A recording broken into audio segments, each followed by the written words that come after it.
ದಾದಾ ತುಂಬಾ ಸಂದಾಗೈತೆ.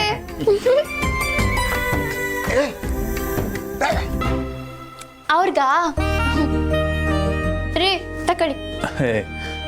ಮಲಿ ನನಗೆ ಬೇಡ. ನೀನು ಪ್ರೆಗ್ನೆಂಟು ಮಲಿ, ನೀನು ತಿನ್ನು, ನೀನು ಚೆನ್ನಾಗಿರ್ಬೇಕು, ನೀನು ತಿನ್ನು.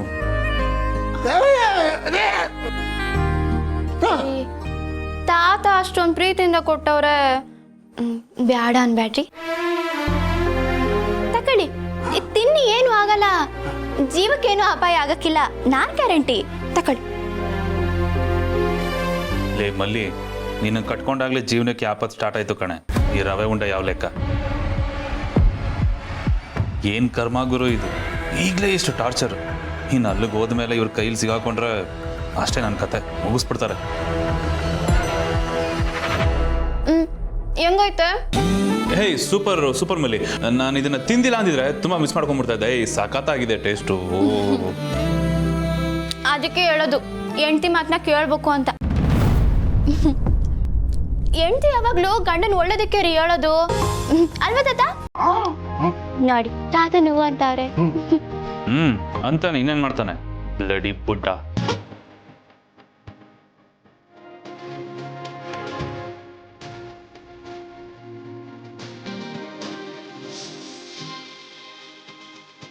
ಲೈಫಲ್ಲಿ ರವೆ ಉಂಡೆನೇ ತಿಂದಿಲ್ಲ ಅನ್ನೋ ರೇಂಜಿಗೆ ಚಪ್ಪಸ್ಕೊಂಡು ತಿಂತೀಯಾಳೆ ಕರ್ಮ. ರೀ ಏನ್ ಯೋಚನೆ ಮಾಡ್ತಿದ್ದೀರಾ? ತಿಂತಾ ಇರೋದು, ಐ ಮೀನ್ ನಾವು ತಿಂತಿರೋದು ರವೆ ಉಂಡೆ. ಏನ್ ಸಖತ್ತಾಗಿದೆ ಮಲಿ. ಅಲ್ಲ, ತಾತನ ಕೈಲಿ ಇಷ್ಟು ರುಚಿಯಾಗಿ ತಿಂಡಿಗಳೆಲ್ಲ ಮಾಡಕ್ಕೆ ಹೇಗ್ ಸಾಧ್ಯ ಅಂತ ಯೋಚನೆ ಮಾಡ್ತಾ ಇದ್ದೆ. ಅದಾ, ನಂಗೆ ಅಪ್ಪ ಅಮ್ಮ ಯಾರು ಇಲ್ವಲ್ಲ. ನಾನು ಚಿಕ್ಕವಳಿದ್ದಾಗ ಅದ್ ಬೇಕು ಇದ್ ಬೇಕು ಅಂತ ಸಾನೆ ಕೇಳ್ತಾ ಇದ್ದೆ. ನನ್ಗೋಸ್ಕರ ಅವರು ಇದನ್ನೆಲ್ಲ ಕಲ್ತ್ಕೊಂಡ್ರು. ಹೌದಾ? ಅಬ್ಬಾ, ಸೂಪರ್ ತಾತ, ಸೂಪರ್ ಸೂಪರ್ ತಾತಂಗೆ ಸೂಪರ್ ಡೂಪರ್ ಮೊಮ್ಮಗಳು ಜೋಡಿ ಮಸ್ತು. ಇದು ರವೆ ಉಂಡೆನೋ ಅದು ಯಾವ ಉಂಡೆನೋ, ನನ್ನ ಕರ್ಮದ ಉಂಡೆ ಇದು.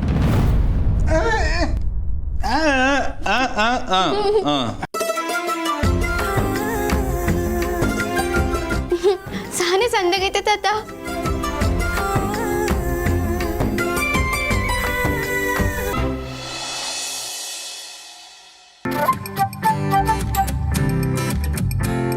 ಪಾರ್ಥ, ನಾನು ಹೇಗೆ ಕಾಣಿಸ್ತಾ ಇದ್ದೀನಿ? ಈ ಶೋರೂಮಲ್ಲಿ ಗೊಂಬೆಗೆ ಸಾರಿ ಉಡ್ಸಿರ್ತಾರಲ್ಲ, ಹಾಗೆ ಕಾಣಿಸ್ತಾ ಇದ್ದೀರಾ. What what I mean to says, ಇವತ್ತು ತುಂಬಾನೇ ಚೆನ್ನಾಗಿ ಕಾಣಿಸ್ತಾ ಇದ್ದೀರಾ. ಐ ಮೀನ್ ಅಷ್ಟು ನೀಟಾಗಿ ಕಾಣಿಸ್ತಾ ಇದ್ದೀರಾ. ಏನ್ರಿ ನೀವು, ನಾ ಸೆಂಟೆನ್ಸ್ ಕಂಪ್ಲೀಟ್ ಮಾಡೋಕ್ಕೂ ಮುಂಚೆನೆ ಈ ಥರ ರಿಯಾಕ್ಷನ್ಸ್ ಕೊಟ್ಬಿಟ್ರೆ ಹೇಗೆ? ನಾನು ಫುಲ್ ಸ್ಟಾಪ್ ಬಿಡೋದಂಗೆ ಕಾಯ್ಬೇಕು ತಾನೆ? ನೀವು ಹೇಳಿದ ಹಾಗಿತ್ತು, ಅದಕ್ಕೆ ಈ ಥರ ರಿಯಾಕ್ಷನ್ ಕೊಟ್ಟೆ. ಎನಿವೇಸ್, ನನ್ನನ್ನು ಚೆನ್ನಾಗಿದ್ದೀನಿ ಅಂತ ಹೋಗ್ಲಿದ್ದಕ್ಕೆ ಥ್ಯಾಂಕ್ ಯು. Thank you. ನನಗೂ ಥ್ಯಾಂಕ್ಸಾ? ಯಾಕೆ? ನನಗೆ ಥ್ಯಾಂಕ್ಸ್ ಹೇಳಿದ್ರಲ್ಲ. ಪಾರ್ಥ, ಸರಿ ಬನ್ನಿ, ಮನೆಯವ್ರಿಗೆಲ್ಲ ಹೆಲ್ಪ್ ಮಾಡೋಣ. ಹೆಲ್ಪ್ ನಾವಾ? ಅದಕ್ಕೆ ಅಂತಾನೆ ಮನೆ ತುಂಬ ಮನೆ ಕೆಲಸದವ್ರಿಲ್ವಾ? ಅವ್ರಿಗೆ ನಾವು ಸಂಬಳ ಏನೋ ಕೊಡೋದು? ಅರಳ ನೋಡ್ಕೋತಾರೆ ಬಿಡಿ, ನೀವು ವರಿ ಮಾಡ್ಕೋಬಿಡಿ. ನೋಡಿ, ಅವ್ರು ಮಾಡ್ತಾರೆ, ಆದ್ರೂ ನಾವು ಮನೆಯವರಾಗಿ ಲೊಕೇಶನ್ ಇರ್ಬೇಕಲ್ವಾ? ಹಾಗಲ್ಲ ಹೀಗೆ ಅಂತ ಮ್ಯಾನೇಜರ್ ಥರ ಅಟ್ಲೀಸ್ಟ್ ಮ್ಯಾನೇಜ್ ಆದರೂ ಮಾಡಬೇಕು. ಹೌದು, ಬರ್ತಾ ಬರ್ತಾ ನೀವು ಯಾಕೋ ಒಂಥರ ಬೇರೆ ಥರನೇ ಆಗ್ತಾ ಇದ್ದೀರ. ಐ ಮೀನ್ ಮಾಮ್ ಜೊತೆ ಸೇರಿಕೊಂಡು ಫುಲ್ ಮಾಮ್ ಥರನೇ ಆಗ್ತಾ ಇದ್ದೀರ. ಇನ್ಫ್ಯಾಕ್ಟ್ ಅವ್ರ ಥರನೇ ಮಾತಾಡ್ತಾ ಇದ್ದೀರಾ ನೀವು. ಅದಕ್ಕೆ ತಂಗಿ, ಏನು ಗೊತ್ತಾ, ನಿಮ್ಗೆ ಇದೆಲ್ಲ ಸೂಟ್ ಆಗೋದಿಲ್ಲ. ಅದು ಮಾಮ್ಗೆ ಓಕೆ, ಇದು ನಿಮ್ಮ ಕ್ಯಾರೆಕ್ಟ್ರೇ ಅಲ್ಲ. ಹೌದು ಅಲ್ವೋ? ಓ, ಲುಕ್ ಕೂಡ ಮಾಮ್ ಥರನೇ ಕೊಡ್ತಾ ಇದ್ದೀರಾ. ನಾನು ಹೇಳಿಲ್ವಾ, ದಿಸ್ ಡಸಂಟ್ ಸೂಟ್ ಯು. ಏನು ಗೊತ್ತಾ, ನೀವು ಅಪೇಕ್ಷೆ ಥರ ಇದ್ರೇ ಚಂದ. ಇಲ್ಲಾಂದರೆ ಮಾಮ್ ಬದಲು ನೀವು ಅದಕ್ಕೇನೆ ಕಾಪಿ ಮಾಡಿ. ನೋಡಿ, ಅದಕ್ಕೆ ನೋಡಿ ಮನೆ ಕೆಲಸ ಎಲ್ಲ ಹೆಂಗೆ ಮಾಡ್ತಾ ಇದ್ದಾರೆ. ಅಲ್ಲ, ನಾವು ಅವ್ರ ಜೊತೆ ಸೇರ್ಕೊಂಡು ಕೆಲಸ ಮಾಡಿದ್ರೆ ನಮ್ಮ ಕಾಲ್ ಕೈ ಏನಾದ್ರು ಸೌದಾಗ್ಬಿಡುತ್ತಾ? ಪಾರ್ಥ ಪ್ಲೀಸ್, ಯಾರದ್ದು ಎಕ್ಸಾಂಪಲ್ ಕೊಟ್ಟು ನನಗೆ ಅವ್ರ ಜೊತೆ ಕಂಪೇರ್ ಮಾಡಿ ನನಗೆ ಉಪದೇಶ ಮಾಡ್ದಕ್ಕೆ ಬರಬೇಡಿ. ಅಕ್ಕಂಗೋ ಒಳ್ಳೆವಳು ಅನ್ಸ್ಕೊಳ್ಳೋ ಚಟ, ಅದಕ್ಕೆ ಅಷ್ಟೊಂದು ಓವರ್ ಆ್ಯಕ್ಟಿಂಗ್ ಮಾಡ್ತಿರ್ತಾಳೆ. ನನಗದ್ರ ನೆಸೆಸಿಟಿ ಇಲ್ಲ. ನಾನು ಹೇಗಿದ್ದೀನೋ ಹಾಗೆ ಇರ್ತೀನಿ. ಯಾರು ಒಪ್ಲಿ ಬಿಡ್ಲಿ, ನಾನು ಅದ್ರ ಬಗ್ಗೆ ತಲೆನೇ ಕೆಡಿಸ್ಕೊಳ್ಳಲ್ಲ. ಅಪೇಕ್ಷಾ ಪ್ಲೀಸ್, ಯಾಕೆ ಈ ಥರ ಮಾತಾಡ್ತಾ ಇದ್ದೀರಾ? ನೋಡಿ, ನೀವು ಚೇಂಜ್ ಆಗಿದ್ದೀರಾ ಅಂತ ನಾನು ಮೊದಲೇ ಹೇಳಿದ್ದೆ. ಪ್ಲೀಸ್ ಇದನ್ನು ರಿಪೀಟ್ ಮಾಡಬೇಡಿ. ಅಂದ್ರೆ ನಾನು ಸರಿ ಇಲ್ಲ ಅಂತನಾ? ಪಾರ್ಥ, ನಾನು ಚೇಂಜ್ ಆಗಿದ್ದೀನಿ ಅಂತ ನಿಮಗೆ ಅನಿಸ್ತಾ ಇದ್ರೆ ಅದು ನಿಮ್ಮ ಪ್ರಾಬ್ಲಮ್ಮು, ನನ್ನ ಪ್ರಾಬ್ಲಮ್ ಅಲ್ಲ. ಬೈ ದ ವೇ, ನಾನು ಚೇಂಜ್ ಆಗಿಲ್ಲ, ನೀವು ನನ್ನನ್ನು ನೋಡೋ ದೃಷ್ಟಿ ಚೇಂಜ್ ಆಗಿದೆ ಅಷ್ಟೇ. ನೋಡಿ ಪ್ಲೀಸ್ ಪಾರ್ಥ, ನನ್ಗಿನ್ನೇನು ಉಪದೇಶ ಕೊಡೋದಕ್ಕೆ ಬರಬೇಡಿ. ಇವಾಗೇನು ನಿಮಗೆ ಹೆಲ್ಪ್ ಮಾಡಬೇಕು ತಾನೆ? ಹೋಗಿ ನೀವು ಹೆಲ್ಪ್ ಮಾಡಿ, ದಯವಿಟ್ಟು ನನಗೆ ಫೋರ್ಸ್ ಮಾಡಬೇಡಿ ಪ್ಲೀಸ್.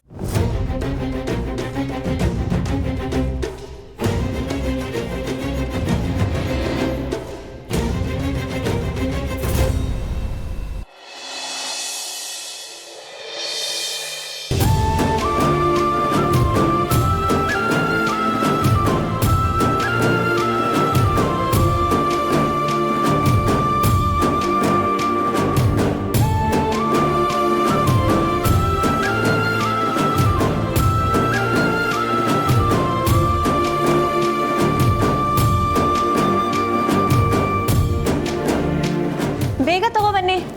ಅಜ್ಜಿ ಇದನ್ನೆಲ್ಲಿಡ್ಲಿ? ಅಲ್ಲೇ ಇಡಮ್ಮ. ಇಲ್ಲ, ಅಲ್ಲಿ ಇಟ್ಬಿಟ್ಟು ನೀನು ಬಂದು ಕೂತ್ಕೋ, ಅವರೆಲ್ಲ ಮಾಡ್ತಾರೆ. ಅಯ್ಯೋ ಇಲ್ಲ ಅಜ್ಜಿ, ಈಗಾಗಲೇ ತಡ ಆಗಿದೆ. ಕೊಡಿ ಕೊಡಿ, ಇನ್ನೂ ತಡ ಮಾಡೋದು ಬೇಡ ಅಂತ ಬೇಗ ತಗೊಬನ್ನಿ. ಅಜ್ಜಿ, ಓಹೋ, ಆಪ್ತ ಮಿತ್ರ ಬಂದ್ರ? ಅದಕ್ಕೆ ನೋಡು, ನಮ್ಮ ಕಾರ್ಯಕ್ರಮಕ್ಕೆ ಈಗ ಕಳೆ ಬಂತು ನೋಡು. ಓ, ಡೆಕೋರೇಷನ್ ಎಷ್ಟು ಚೆನ್ನಾಗಿದೆ ಅಜಯ್. ಯಾರು ಮಾಡಿಸಿದ್ದು? ಇನ್ಯಾರಪ್ಪ, ಇಲ್ಲಿಲ್ವಾ? ಇವರೇ ಮಾಡಿಸಿರೋದು. ಅನ್ಕೊಂಡೆ ಇಷ್ಟು ಚೆನ್ನಾಗಿದೆ ಅಂದ್ರೆ ಇದ್ರ ಹಿಂದೆ ಅದಕ್ಕೆ ಕೈವಾಡ ಇದೆ ಅಂತ. ಅದಕ್ಕೆ ಸೂಪರ್ ಆಗಿದೆ ಡೆಕೋರೇಷನ್, ಯಾರು ಕೆಮ್ಮಂಗೆ ಇಲ್ಲ. ಹೇಗಿದ್ದೀರಾ ಆನಂದ್ ಅವರೇ? ಈಗ ಓಕೆನಾ? Almost okay. ಅದಕ್ಕೆ ಆಗಾಗ ಒಂದು ನೆಟ್ಟು ಸ್ವಲ್ಪ ಅಲ್ಲಾಡ್ದಂಗೆ ಇರುತ್ತೆ, ರೆಸ್ಟ್ ತಗೊಂಡ್ರೆ ಸರಿ ಹೋಗ್ಬಿಡುತ್ತೆ. ಏ ಆಪ್ತ ಮಿತ್ರ, ನಿನಗೆ ನಡೆಯಕ್ ಕಷ್ಟ ಆದ್ರೆ ತಗೋ, ಸ್ವಲ್ಪ ದಿವಸ ಇದನ್ನ ಹಿಡ್ಕೋ. ಸುಮ್ಮನೆ ಅಜ್ಜಿ, ಆ ಥರ ಏನಿಲ್ಲ. ಅಜ್ಜಿ, ನೀವಾದ್ರೂ ಇವನಿಗೆ ಸ್ವಲ್ಪ ಬುದ್ಧಿ ಹೇಳಿ. ಹೇಳಿದ ಮಾತೇ ಕೇಳಲ್ಲ ಅಂತಾನೆ. ಚಿಕ್ಕ ಮಕ್ಳಿಗಾದ್ರೂ ಒಂದು ಪಕ್ಷ ಹೇಳ್ಬಿಡ್ಬೋದು, ಇವನ್ಗೆ ಹೇಳಕ್ಕಾಗಲ್ಲ. ಅದಕ್ಕೆ ಏನಾದರೂ ಮಾಡ್ಕೊ ಅಂತ ಸುಮ್ಮನೆ ಆಗ್ಬಿಟ್ಟಿದ್ದೀನಿ. ಏ ಯಾಕೋ ಹಾಗೆ ಮಾಡ್ತೀಯಾ? ಬೇಜಾರು ಮಾಡ್ತೀಯಲ್ಲ ಅವಳಿಗೆ? ಏ ನೋಡಿ, ಅದಕ್ಕೆ ಕೋಮದಿಂದ ಎದ್ದು ಬಂದರೂ ಉಗಿಸ್ಕೊಳ್ಳೋದು ತಪ್ಪಿಲ್ಲ ನನಗೆ. ಉಗಿದೆ ಇನ್ನೇನಪ್ಪ ಮಾಡ್ತಾರೆ? ನೀನು ಮಾಡೋ ಕೆಲಸ ಆ ಥರ ಇದೆ. ಸಾರಿ ಅದಕ್ಕೆ, ಬರೋದು ಸ್ವಲ್ಪ ಲೇಟ್ ಆಗೋಯ್ತು. ಬೇಗ ಬಂದಿದ್ರೆ ನಾವು ಹೆಲ್ಪ್ ಮಾಡ್ಬೋದಾಗಿತ್ತು ನಿಮಗೆ. ನೀವು ಕರೆಕ್ಟ್ ಟೈಮ್ಗೆ ಬಂದಿದ್ದೀರಾ. ಆದರೆ ಏನು ಹೀಗೆ ಹೇಳ್ಬಿಟ್ರಿ ನೀವು? ನೀವು ಹುಷಾರಾಗಿದ್ದಿದ್ರೆ ಇದನ್ನೆಲ್ಲ ನಮ್ಮನ್ನು ಮಾಡಕ್ಕೆ ಬಿಡ್ತಿದ್ರಾ? ನೀವೇ ಮುಂದೆ ನಿಂತು ಮಾಡಿಸ್ತಿದ್ರಿ. ನೀವು ಹುಷಾರಾಗಿ, ಯಾವುದು ಟೆನ್ಷನ್ ತಗೋಬೇಡಿ. ಎಲ್ಲಿ ರೆಸ್ಟು ಭೂಮಿಕಾ? ಆಗಲೇ ಆಫೀಸ್ಗೆ ಹೋಗಿ ಶುರು ಮಾಡ್ಕೊಂಡಿದ್ದೆ ಪ್ರಾಣಿ. ಸ್ವಲ್ಪ ನೀನಾದರೂ ಬುದ್ಧಿ ಹೇಳು. ಆನಂದ್ ಅವರೇ, ನೀವು ರೆಸ್ಟ್ ಮಾಡೋದು ತಾನೆ? ಇಲ್ಲ ಅದಕ್ಕೆ, ಡಾಕ್ಟರ್ ಹೇಳಿದ್ದಾರೆ nothing to worry, you are perfectly all right ಅಂತ. ಅದಕ್ಕೆ ಅಲ್ಲ ನಾನು ಬಿಂದಾಸ್ ಆಗಿರೋದು. ಎಲ್ಲಿ ಬಿಂದಾಸ್ ಆಗಿದೆಯಾ? ರಾತ್ರಿ ಆಗೋಂಗಿಲ್ಲ, ಅಲ್ಲಿ ನೋವ್ತಿದೆ ಇಲ್ಲಿ ನೋವ್ತಿದೆ ಮುಲಾಮ್ ಹಾಕು ಅಂತ ನರಳಾಡ್ತಿರ್ತಾನೆ. ಈ ಭಾಗ್ಯಕ್ಕೆ ಆಫೀಸ್ಗೆ ಯಾಕಪ್ಪ ಹೋಗಬೇಕು? ಏಯ್, ಕೆಲಸ ಮಾಡು, ವಿಡಿಯೋ ಮಾಡಿ ಸೋಷಿಯಲ್ ಮೀಡಿಯಲ್ಲಿ ಹಾಕ್ಬಿಡು. ಹಾಂ, ಆಯಿಂಟ್ಮೆಂಟ್ ಹಚ್ಚೋದಲ್ಲ, ಅದು ಬೇರೆ ಮಾಡ್ತೀನಿ ಇರುಣಿಗೆ. ಅದೇ ಇವಾಗ ಅಪ್ಪಣ್ಣ ಅವರೇ, ಜಾಸ್ತಿ ಬೈಬೇಡಿ. ಏನು ಗೊತ್ತಾ, ಆನಂದ್ ಅವರು ಗೌತಮ್ ಅವ್ರು ನೋಡದೇ ಇದ್ರೆ ಹುಷಾರ್ ತಪ್ತಾರೆ. ಅದಕ್ಕೆ ಅವ್ರು ಆಫೀಸ್ಗೆ ಹೋಗೋದು ಅಲ್ವಾ? ಅದಕ್ಕೆ ಕರೆಕ್ಟಾಗಿ ಹೇಳಿದ್ರಿ. ನನ್ನ ಸೆಂಟಿಮೆಂಟ್ನ ನೀವಾದರೂ ಅರ್ಥ ಮಾಡ್ಕೊಂಡ್ರಲ್ಲ, ಕಲ್ತ್ಕೋ. ಏನು? ಅಪ್ಪಣ್ಣ ಅವರೇ, ಓಕೆ, ಹೋಗ್ಲಿ ಬಿಡಿ ಪ್ಲೀಸ್. ಸತ್ಯ, ಬಚಾವ್ ಮಾಡಿದ್ರಿ. ಏಯ್, ಅದು ಸರಿ, ಮಕ್ಕಳನ್ನ ಯಾಕೆ ಕರ್ಕೊಂಬಂದಿಲ್ಲ ನೀನು? ಅಜ್ಜಿ, ಅವರು ಅವ್ರ ಅಜ್ಜಿ ಮನೇಲಿದ್ದಾರೆ. ಅಲ್ಲೇ ಇದ್ದು ಅಭ್ಯಾಸ ಆಗ್ಬಿಟ್ಟಿದೆ. ಅದಕ್ಕೆ ಮನೆಗೆ ಬರಕ್ಕೆ ಹಠ ಮಾಡ್ತಾರೆ. ಅಜ್ಜಿ ಸುಳ್ಳು ಹೇಳ್ತಾ ಇದ್ದಾಳೆ. ಆ್ಯಕ್ಚುಲಿ ಮಕ್ಕಳಿಗೆ ಇವಳು ಕಾಟ ತಡ್ಕೊಳಕ್ಕಾಗ್ತಿಲ್ಲ, ಅದಕ್ಕೆ ಅಜ್ಜಿ ಮನೇಲಿ ಸೆಟ್ಲ್ ಆಗ್ಬಿಟ್ರದು. ಎಷ್ಟು ಬಲವಂತ ಮಾಡಿದ್ರು ಬರ್ತಾನೆ ಇಲ್ಲ. ನನಗೂ ಮಕ್ಕಳಿಲ್ಲದೆ ಬೇಜಾರಾಗ್ಬಿಟ್ಟಿದೆ ಅಜ್ಜಿ. ಇನ್ನೊಂದೆರಡು ಮಕ್ಕಳು ಮಾಡ್ಕೊಳ್ಳೋಣ ಅಂತಿದ್ದೀನಿ.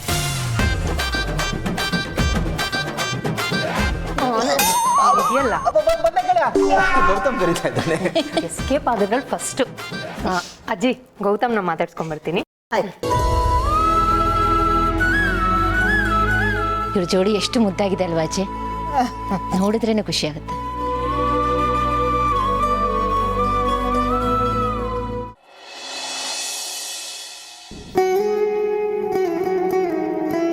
ಪಾರ್ಥ ಅವರೇ, ಮನೇಲಿ ಫಂಕ್ಷನ್ ನಡೀತಿದೆ, ನೀವು ಆಲ್ ಓಕೆ? ಇಲ್ವಲ್ಲ ಅದಕ್ಕೆ, ಐಮ್ ಫೈನ್, ನಾನು ನಾರ್ಮಲ್ ಆಗಿ ಇದ್ದೀನಿ. ಫೈನ್ ಅಂದಮೇಲೆ ನೀವು ಒಬ್ಬರೇ ಯಾಕಿರ್ಲಿದ್ದೀರಾ?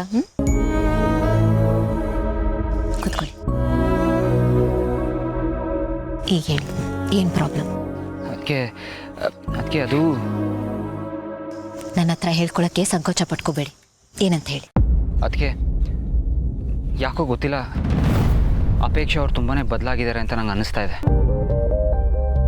ಐ ಮೀನ್ ಅವ್ರ ಆ್ಯಟಿಟ್ಯೂಡು, ಬಿಹೇವಿಯರು, ಥಿಂಕಿಂಗು ಎಲ್ಲದೂ ಚೇಂಜ್ ಆಗೋಗಿದೆ. ಒನ್ ಟೈಮ್ ಅವ್ರು ಆಡೋದು ನೋಡಿದ್ರೆ ನಂಗೆ ತುಂಬಾ ವಿಯರ್ಡ್ ಅನಿಸುತ್ತೆ. ಅದಕ್ಕೆ ಅವ್ರು ಮುಂಚೆ ಇದ್ದ ಅಪೇಕ್ಷೆ ಅಲ್ಲ ಅನ್ನೋ ಥರ ಫೀಲ್ ಆಗ್ತಾ ಇದೆ ನನಗೆ. ಅಪ್ಪಿ ಹಾಗಲ್ವಲ್ಲ. ಹಾಂ, ಅದಕ್ಕೆ ಅವ್ರು ಆ ಥರ ಇರಲಿಲ್ಲ. ಬಟ್ ಈ ನಡುವೆ ಅವರಲ್ಲಿ ತುಂಬಾ ಚೇಂಜಸ್ ಇದೆ. ಅದಕ್ಕೆ ಒನ್ ಟೈಮ್ ನನಗೆ ಸರ್ಪ್ರೈಸ್ ಆಗುತ್ತೆ, ಅಲ್ಲ ಲೈಕ್ ಹೇಗಿದ್ದವ್ರು ಹೇಗಾಗ್ಬಿಟ್ರು ಅಂತ. I am not able to digest that. ಇನ್ನೂ ಶಾಕಲ್ಲೇ ಇದ್ದೀನಿ ನಾನು. ಆ್ಯಕ್ಚುಲಿ ಆಗಿದ್ದೇನು? ಅದು ಅದಕ್ಕೆ ಇದೇ ಎಕ್ಸಾಕ್ಟ್ ಪಾಯಿಂಟ್ ಅಂತ ಹೇಳೋಕ್ಕಾಗಲ್ಲ ಅದಕ್ಕೆ. ಆದರೆ ಒಂದಂತೂ ನಿಜ, ಅದಕ್ಕೆ ಅವ್ರು ಈ ಮನೆಗೆ ಬಂದಮೇಲೆ ತುಂಬಾ ಚೇಂಜ್ ಆಗಿದ್ದಾರೆ. ಐ ಮೀನ್ ಅವ್ರು ಯಾವುದಕ್ಕೂ ಅಡ್ಜಸ್ಟೇ ಆಗ್ತಾ ಇಲ್ಲ. ನಮ್ಮ ಮನೆಯವ್ರ ಜೊತೆ ಮಿಂಗಲ್ ಆಗ್ತಾ ಇಲ್ಲ. ಸಣ್ಣ ಪುಟ್ಟ ವಿಚಾರಕ್ಕೆಲ್ಲ ಇರಿಟೇಟ್ ಆಗ್ತಾರೆ, ನನ್ನ ಜೊತೆ ಜಗಳ ಆಡ್ತಾರೆ. ಅದರಲ್ಲೂ ನಿಮ್ಮ ಹೆಸರೆತ್ತಿದ್ರೆ ಸಾಕು ಫುಲ್ ಉರಿದು ಬೀಳ್ತಾರೆ. ಐ ಮೀನ್ ನೋಡೋಣ, ನನಗೆ ಕನ್ಫ್ಯೂಸ್ ಆಗುತ್ತೆ, ಅವರು ನಿಮ್ಮ ತಂಗಿನ ಅಥವಾ ಎನಿಮಿನ ಅಂತ. ಇದನ್ನೆಲ್ಲ ನೋಡಿದಾಗ ದಿಸ್ ಇಸ್ ರಾಂಗ್ ಅಂತ ಅನ್ಸುತ್ತೆ. ಅದಕ್ಕೆ ಇದನ್ನೆಲ್ಲ ನೋಡಿದ್ರೆ ನನ್ನ ಮನಸ್ಸಿಗೆ ತುಂಬಾ ಹರ್ಟ್ ಆಗುತ್ತೆ. ಅದಕ್ಕೆ ಏನು ಮಾಡಬೇಕು ಅಂತಲೇ ಗೊತ್ತಾಗ್ತಾ ಇಲ್ಲ ನನಗೆ. ಅಪ್ಪಿ ನನ್ನ ಹೆಸರು ಹೇಳಿದ್ರೆ ಉರಿದು ಬೀಳ್ತಾಳ? ಅವಳು ನನ್ನನ್ನು ಅಷ್ಟೊಂದು ದ್ವೇಷಿಸ್ತಾಳ? ಎಂತೆ ಭದ್ರಕಾಳಿ ಅಂತಿದ್ದವಳು ಮೌನ ಗೌರಿ ಆಗ್ಬಿಟ್ಟಿದ್ಯಾ? ಯಾಕೆ ಸೀಮಂತ ಹೆಂಗೆ ತಡಿಬೇಕು ಅಂತ ತಲೆಗೇನು ಹೊಳಿತಾ ಇಲ್ವಾ? ಅಥವಾ ನಿನ್ನ ಬತ್ತಳಿಕೆಯಲ್ಲಿದ್ದ ಶಸ್ತ್ರಾಸ್ತ್ರಗಳೆಲ್ಲ ಖಾಲಿ ಆಗ್ಬಿಡ್ತಾ? ಅಲ್ಲ, ನೆನ್ನೆ ರಾತ್ರಿ 90 ಹಾಕೊಂಡು ಐಡಿಯಾ ಕೊಡ್ತೀನಿ ಅಂತ ಹೇಳಿದ್ಯಲ್ಲ, ಯಾಕೆ ನಿನಗೇನು ಹೊಳಿಲಿಲ್ವಾ? ನನಗೂ ಹಾಗೆ ಏನೂ ತೋಚ್ತಾ ಇಲ್ಲ. ಅದು ಸಹಜನೇ ಬಿಡುತ್ತೆ, ಎಲ್ಲವೂ ನಿನ್ನ ವಿರುದ್ಧವಾಗೇ ಇದೆ. ಇಂಥ ಪ್ರತಿಕೂಲ ಹವಾಮಾನದಲ್ಲಿ ಏನು ಹೊಳೆಯೋದಿಲ್ಲ. ಆದರೆ ಸಿಸ್ಟರ್, ಒಂದು ಕಿವಿ ಮಾತು, ಮಲ್ಲಿ ಜೊತೆ ಜಯದೇವ್ ಹೋಗ್ದಂಗೆ ನೋಡ್ಕೊ. ಅವನು ಇಲ್ಲೇ ಇರೋಂಗೆ ಏನಾದರೂ ಮಾಡು ಅಷ್ಟೇ. ಜಯದೇವ್ ಹೋಗೋದು ಬೇಡ ಅಂತ ಯಾಕೆ ಹೇಳ್ತಾ ಇದೆಯಾ? ಅದು ಒತ್ತಿ ಬೇರೆ ಹೇಳ್ತಾ ಇದೆಯಾ? ಯಾಕೆ ಅಣ್ಣ? ಏನು ಯೋಚನೆ ಮಾಡ್ತಾ ಇದೆಯಾ? ನನ್ನಿಂದ ಏನಾದರೂ ಮುಚ್ಚಿರ್ತಾ ಇದೆಯಾ? ಅಯ್ಯೋ ದೇವ್ರೆ, ಏನಿಲ್ಲ ಸಿಸ್ಟರ್, ನಿನ್ನದೇನು ಮುಚ್ಚಿರ್ತಾ ಇಲ್ಲ. ಮತ್ತೆ ಯಾಕೆ ಸೈಲೆಂಟ್ ಆಗಿದ್ದೆ? ನಾನು ನಿನ್ನ ಥರನೇ ಒಂದು ಸೆಕೆಂಡ್ ಬ್ಲ್ಯಾಂಕ್ ಆಗಿಬಿಟ್ಟಿದ್ದೆ. ವಯಸ್ಸಾಯ್ತಲ್ಲ, ಅದರ ಎಫೆಕ್ಟ್ ಇರಬೇಕು. ಇದನ್ನು ನಂಬೋದಾ? ಅಯ್ಯೋ ದೇವ್ರೆ ಸಿಸ್ಟರ್, ನನ್ನ ನಂಬಿದೆ ಇನ್ಯಾರ ನಂಬಿಕೆ? ನಿನ್ನ ಪಾಲಿಗೆ ಅತೀ ನಂಬಿಕಸ್ಥ ಮನುಷ್ಯ ಅಂದರೆ ನಾನೇ ತಾನೆ. ಕಣ್ಣು ಮುಚ್ಕೊಂಡು ನಂಬು. ಸರಿ, ಜಯದೇವ್ನ ಕಳಿಸೋದು ಬೇಡ ಅಂತ ಯಾಕೆ ಹೇಳಿದೆ? ನಮ್ಮ ಅಳಿಮಯ್ಯಂಗೆ ಅಲ್ಲಿ ಕ್ಲೈಮೇಟ್ ಸೆಟ್ ಆಗುತ್ತಾ ಇಲ್ಲೋ ಗೊತ್ತಿಲ್ಲ. ಸೆಟ್ ಆಗದವನ ಹೆಲ್ತ್ ಅಪ್ಸೆಟ್ ಆಗಿಬಿಟ್ರೆ ಅವ್ನು ನೋಡ್ಕೊಳ್ಳೋರು ಯಾರು? ಮಲ್ಲಿ ಪ್ರೆಗ್ನೆಂಟ್ ಅಲ್ವಾ? ಅಷ್ಟೆಲ್ಲ ಸಿಸ್ಟರ್, ಅಲ್ಲಿ ಅವನಿಗೆ ಫುಡ್ಡು ಬೆಡ್ಡು ಸೆಟ್ ಆಗುತ್ತೆ ಇಲ್ಲೋ ಅಂತ ಯಾರಿಗೆ ಗೊತ್ತು? ಅದಕ್ಕಿಂತ ಹೆಚ್ಚಾಗಿ ಟಾಯ್ಲೆಟ್ ಸಮಸ್ಯೆ. ಅಲ್ಲಿ ನಮ್ಮ ಥರ ಏನು ಬಾತ್ರೂಮ್ ಟಾಯ್ಲೆಟಲ್ಲಿ ಇರುತ್ತೆ? ಯಾವ ಪೊದೆನೋ ಯಾವ ಮರದಡ್ಡನೋ ಯಾವನಿಗೆ ಗೊತ್ತು? ನೋಡಿದ್ಯಾ ನೀ ಕೇಳಿದ್ರೇ ಅಸಹ್ಯ ಆಗುತ್ತೆ. ಇನ್ನು ಅಳಿಮಯ್ಯಂಗೆ ಅಲ್ಲೆಷ್ಟು ಕಷ್ಟ ಆಗ್ಬೋದು. ಸಿಸ್ಟರ್, ನೀನು ಅವನ್ನ ಕಳಿಸ್ಕೊಡ್ಬೇಡ. ಅವನು ಇಲ್ಲೇ ಇರಲಿ, ಸುಮ್ಮನೆ ಅಲ್ಲಿ ಹೋಗಿ ಕಷ್ಟಪಡೋದು ಬೇಡ. ಮಲ್ಲಿ ಹಿಂದೆ ಹೋಗು, ಅವಳನ್ನ ಮದುವೆ ಆಗು ಅಂತ ನಾನು ಹೇಳಿದ್ನಾ? ಅವನಾಗೆ ಮಾಡ್ಕೊಂಡಲ್ಲ. ಸ್ವಲ್ಪ ಕಷ್ಟಪಡಲಿ ಬಿಡು, ಆಗ್ಲಾದ್ರೂ ಸ್ವಲ್ಪ ಬುದ್ಧಿ ಬರುತ್ತೆ. ಅಯ್ಯೋ ಸಿಸ್ಟರೇ, ಅವ್ನು ಕಷ್ಟಪಡೋದ್ರ ಬಗ್ಗೆ ಯಾವನು ಯೋಚನೆ ಮಾಡ್ತಾನೆ? ಅವನು ಅಲ್ಲಿಗೆ ಹೋಗಿ ಮಲ್ಲಿಗೆ ಏನಾದರೂ ಹೆಚ್ಚು ಕಡಿಮೆ ಮಾಡಿ ಜೈಲಿಗೆ ಹೋಗಂಗಾಗ್ಬಿಟ್ರೆ ನಮ್ಮ ಪಡಬಟ್ಲು ಯಾವನಿಗೆ ಬೇಕು? ಅಯ್ಯೋ ದೇವ್ರೆ. ಅಲ್ಲ ಪಾರ್ಥ ಅವರೇ, ನನ್ನ ಹೆಸರು ಎತ್ತಿದ್ರೆ ಸಾಕು ಅವಳು ಉರಿದು ಬಿಡ್ತಾಳೆ ಅಂತ ಹೇಳ್ತಿದ್ದೀರಲ್ಲ, ನೀವು ಯಾಕೆ ಅವಳ ಮುಂದೆ ನನ್ನ ಬಗ್ಗೆ ಮಾತಾಡೋದಕ್ಕೆ ಹೋಗ್ತೀರಾ? ಯಾಕೆ ಬೇಡದೇ ಇರೋ ಜಗಳ ಗಲಾಟೆ? ನೀವು ಯಾಕೆ ನನ್ನಿಂದ ನಿಮ್ಮ ರಿಲೇಷನ್ಶಿಪ್ನ, ನಿಮ್ಮ ನೆಮ್ಮದಿನ ಹಾಳು ಮಾಡ್ಕೋತಿದ್ದೀರಾ? ಅವಳ ಮುಂದೆ ನನ್ನ ಹೆಸರು ಎತ್ತೋದಕ್ಕೆ ಹೋಗ್ಬೇಡಿ, ಅವಾಯ್ಡ್ ಮಾಡಿಬಿಡಿ. ಅದು ಹೇಗೆ ಸಾಧ್ಯ? ಅದಕ್ಕೆ ಆ್ಯಕ್ಚುಲಿ ಅದಕ್ಕೆ ಏನಂದರೆ ನನಗೆ ಅಪೇಕ್ಷೆ ಅವರು ನಿಮ್ಮ ಥರ ಇರಬೇಕು ಅನ್ನೋದೇ ಆಸೆ. ಐ ಮೀನ್, ನೀವೆಲ್ರಿಗೂ ಎಷ್ಟು ಒಳ್ಳೇದು ಬಯಸ್ತೀರ, ಎಲ್ರೂ ಪ್ರೀತಿಯಿಂದ ನೋಡ್ತೀರ. ನೀವು ನನಗೆ ಅದಕ್ಕೆ ಮಾತ್ರ ಅಲ್ಲ, ನನಗೊಂಥರ ರೋಲ್ ಮಾಡೆಲ್ ಇದ್ದ ಹಾಗೆ. ನಾನು ನಿಮ್ಮನ್ನು ನೋಡಿ ಲೈಫಲ್ಲಿ ತುಂಬಾ ಕಲ್ತಿದ್ದೀನಿ, ಅದಕ್ಕೆ ತುಂಬಾ ಅಡಾಪ್ಟ್ ಮಾಡ್ಕೊಂಡಿದ್ದೀನಿ. ಸೊ ನಾನು ನಿಮ್ಮನ್ನ ನನ್ನ ಥಾಟ್ಸಿಂದ ಹೇಗೆ ತೆಗ್ದಾಗಲಿ? I can't. ಪಾರ್ಥ ಅವರೇ, ನಿಮಗೆ ನಿಮ್ಮ ಅತ್ತಿಗೆ ಮೇಲೆ ಗೌರವ ಇದೆ, ವಿಶೇಷವಾದ ಪ್ರೀತಿ ಇದೆ, ಅದೆಲ್ಲ ಸರಿ. Thank you so much for that. ಆದರೆ ಅದಕ್ಕಿಂತ ಹೆಚ್ಚಾಗಿ ನಿಮಗೆ ನಿಮ್ಮ ಸಂಬಂಧ ಇಂಪಾರ್ಟೆಂಟ್ ಇರಬೇಕು. ಪಾರ್ಥ ಅವರೇ, ಅವಳು ನಿಮಗೆ ಫಸ್ಟ್ ಪ್ರಯಾರಿಟಿ ಆಗಿರಬೇಕು, ಆಮೇಲೆ ಎಲ್ಲರೂ. ಅವಳು ನಿಮ್ಮನ್ನು ನಂಬ್ಕೊಂಡು ಬಂದಿದ್ದಾಳೆ, ನಿಮ್ಮ ಮೇಲೆ ಡಿಪೆಂಡ್ ಆಗಿದ್ದಾಳೆ ಅಂದಮೇಲೆ ನಿಮ್ಮಿಂದ ಅವಳಿಗೆ ತುಂಬಾ ಎಕ್ಸ್ಪೆಕ್ಟೇಷನ್ಸ್ ಇರುತ್ತೆ. ನೀವು ಅದನ್ನು ಅರ್ಥ ಮಾಡ್ಕೊಳ್ಬೇಕು, ಅದನ್ನೆಲ್ಲ ಪೂರೈಸಬೇಕು, ಅದು ನಿಮ್ಮ ಡ್ಯೂಟಿ. ಇದರಲ್ಲಿ ನಿಮ್ಮ ತಪ್ಪು ಇದೆ.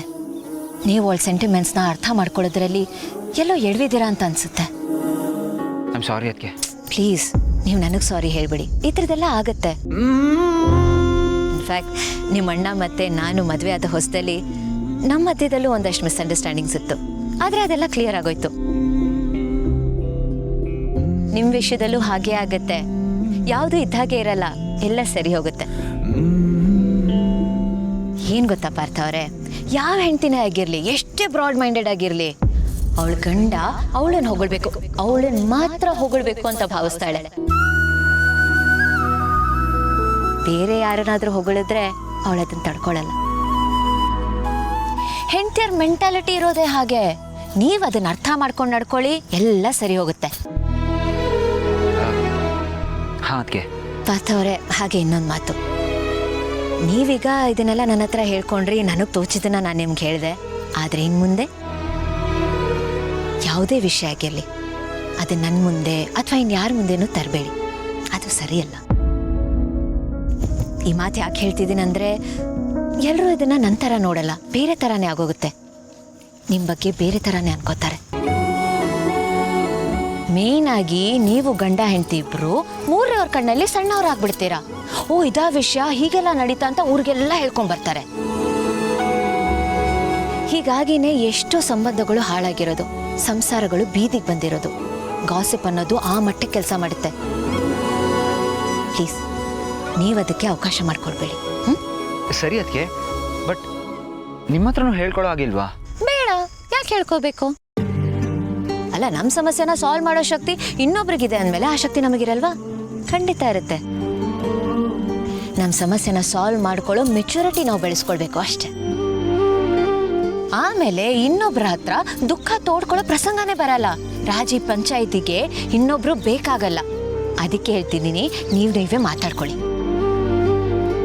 ನಾನು ಹೆಚ್ಚು, ನೀನು ಕಮ್ಮಿ, ಅದನ್ನೆಲ್ಲ ಬಿಟ್ಟು ಇಬ್ರು ಈಕ್ವಲ್ ಅನ್ನೋ ಥರ ಇರಿ.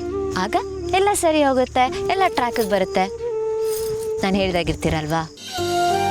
ಹಾಗೆ ಟ್ರೈ ಮಾಡ್ತೀನಿ. ಟ್ರೈ ಮಾಡೋದಲ್ಲ ಪಾರ್ಥ ಅವರೇ, ಇರಬೇಕು. ನೀವಿಬ್ರು ಗಂಡ ಹೆಂಡ್ತಿ, ನೀವು ಮದುವೆ ಆಗಿರೋದು ದುಃಖ ಪಡೋದಕ್ಕಲ್ಲ, ಸಂತೋಷವಾಗಿರೋದಕ್ಕೆ. ಅದು ನಿಮಗೆ ನೆನಪಿರಲಿ. ಸರಿ ಅದಕ್ಕೆ, ನೀವು ಹೇಳ್ದಾಗೆ ಇರ್ತೀವಿ. Good, that's like my Partha ಅವರು. ಈಗ ಇದನ್ನು ಹೋಗಿ ಇಂಪ್ಲಿಮೆಂಟ್ ಮಾಡಿ, ಆಗ ನೋಡಿ ಅಪ್ಪಿ ಎಷ್ಟು ಖುಷಿಯಾಗಿರ್ತಾಳೆ ಅಂತ. ಓಕೆ ಅದಕ್ಕೆ, ಅಲ್ಗೋ. ಯಾ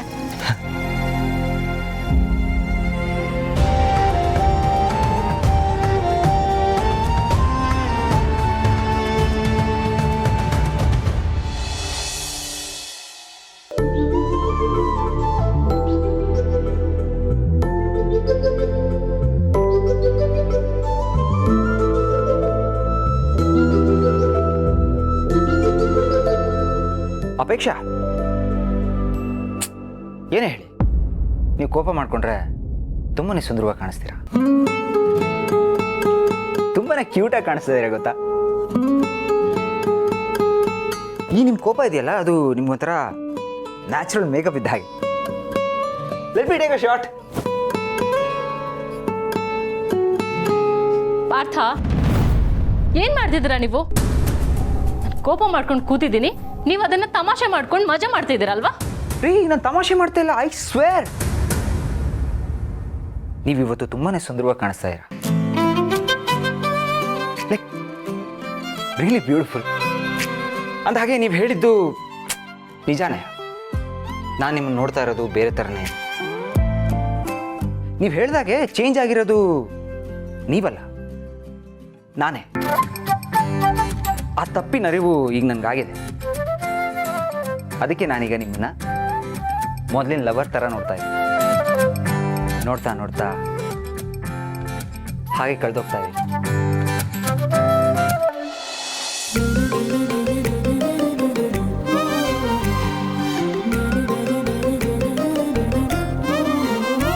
ಇದು ಓವರ್ ಆಗ್ಲಿಲ್ವಾ? ನಾನು ಕೋಪ ಮಾಡ್ಕೊಂಡಿದ್ದೀನಿ ಅಂತ ನನಗೆ ಕೂಸಿ ಹೊಡೆದಿದ್ದು ಓಕೆ, ಈ ಓವರ್ ಆಕ್ಟಿಂಗ್ ಎಲ್ಲ ಯಾಕೆ? ಏನ್ರಿ, ನಾನು ಓವರ್ ಆ್ಯಕ್ಟಿಂಗ್ ಮಾಡ್ತಾ ಇಲ್ಲ ನೋಡಿ. ಇದೇ ನಿಮ್ಮ ಪ್ರಾಬ್ಲಮ್. ನಾನು ನಿಮ್ಮನ್ನ ಲವರ್ ಥರ ಟ್ರೀಟ್ ಮಾಡ್ತಾ ಇದ್ರೆ ನೀವು ನನ್ನ ಹಸ್ಬೆಂಡ್ ಥರ ಟ್ರೀಟ್ ಮಾಡ್ತಾ ಇದ್ದೀರಲ್ಲ. ಮುಂಚೆ ಎಲ್ಲ ನಾನು ಈ ಥರ ಕಾಂಪ್ಲಿಮೆಂಟ್ ಕೊಟ್ಟರೆ ಥ್ಯಾಂಕ್ ಯು ಸೋ ಮಚ್ ಅಂತ ಎಷ್ಟು ಕ್ಯೂಟಾಗಿ ನಾಚ್ಕೋತಾ ಇದ್ರಿ. ಆದರೆ ಈಗ ನೋಡಿ, ನಾನು ಓವರ್ ಆ್ಯಕ್ಟಿಂಗ್ ಮಾಡ್ತಾ ಇದ್ದೀನಿ ಅಂತ ಹೇಳ್ತಾ ಇದ್ರಿ. ನಿಜವಾಗ್ಲೂ ನಾನು ಅಷ್ಟೊಂದು ಚೆನ್ನಾಗಿ ಕಾಣಿಸ್ತಾ ಇದ್ದೀನಾ? ರೀ, ನಿಜವಾಗ್ಲೂ ನೀವು ತುಂಬ ಚೆನ್ನಾಗಿ ಕಾಣಿಸ್ತಾ ಇದ್ದೀರಾ. ಅದು ನಾನು ನಿಮ್ಮನ್ನ ಮೊದಲನೇ ಟೈಮ್ ನೋಡಿದಾಗ ಫಿದಾಗಿದ್ದೆನಲ್ಲ, ಆ ಫೀಲಿಂಗ್ ಬರ್ತಾ ಇದೆ ನನಗೆ. ಏಂಜಲ್ ಥರ ಕಾಣಿಸ್ತಾ ಇದ್ದೀರಾ ನೀವು. Thank you so much. You made my day. ಇದನ್ನೇ ನಾನು ನಿಮ್ಮಿಂದ ಎಕ್ಸ್ಪೆಕ್ಟ್ ಮಾಡೋದು ಪಾರ್ಥ. ನನಗೆಷ್ಟು ಖುಷಿ ಆಗ್ತಾ ಇದೆ ಗೊತ್ತಾ ಇದನ್ನೆಲ್ಲ ಕೇಳಿ. ಹೌದು, ನೀವು ಅತ್ತಿಗೆ ಹೆಲ್ಪ್ ಮಾಡ್ತೀನಿ ಅಂತ ಹೋದ್ರಿ, ಏನಾಯ್ತು? ಸುಮ್ಮನೆ ಹಾಗೆ ಬಂದ್ಬಿಟ್ಟಿದ್ದೀರಾ? ಅದು ನಾನು ಹೋದ್ನಾ, ನನ್ನ ತಪ್ಪಿನ ಅರಿವಾಗಿ ಯೂ ಟರ್ನ್ ಮಾಡ್ಕೊಂಡು ಬಂದ್ಬಿಟ್ಟೆ. ನನಗೆ ಯಾವತ್ತಿದ್ರು ನೀವೇ ಇಂಪಾರ್ಟೆಂಟ್ ಕಣ್ರಿ, ನೀವೇ ನನ್ನ ಫಸ್ಟ್ ಪ್ರಯಾರಿಟಿ. ಅಬ್ಬಾ, ಎಷ್ಟೊಂದು ಬದಲಾವಣೆ. ಇಷ್ಟೊತ್ತು ಒಳ್ಳೆ ಅಜ್ಜನ್ ಥರ ಉಪದೇಶ ಮಾಡ್ತಾ ಇದ್ರಿ, ಈಗ ನೋಡಿದ್ರೆ ಒಳ್ಳೆ ರೊಮ್ಯಾಂಟಿಕ್ ಬಾಯ್ ಆಗ್ಬಿಟ್ಟಿದ್ದೀರಾ. ಪಾರ್ಥ, ನನ್ಗೆ ಯಾಕೋ ಭಯ ಆಗ್ತಾ ಇದೆ. ನೀವೇನಾ ಅಥವಾ ಭೂತಾನೋ ನಿಮ್ದು? ಹಲೋ, ಭೂತ ಏನು ಅಲ್ಲ, ನಾನೇ ಇದು. ಬೇಕಾದ್ರೆ ನೋಡಿ, ನನ್ನ ಫೀಟ್ ನೋಡಿ, ಎಲ್ಲ ಸ್ಟ್ರೇಟ್ ಆಗೇ ಇದೆ. You can trust me. Yeah, I trust you.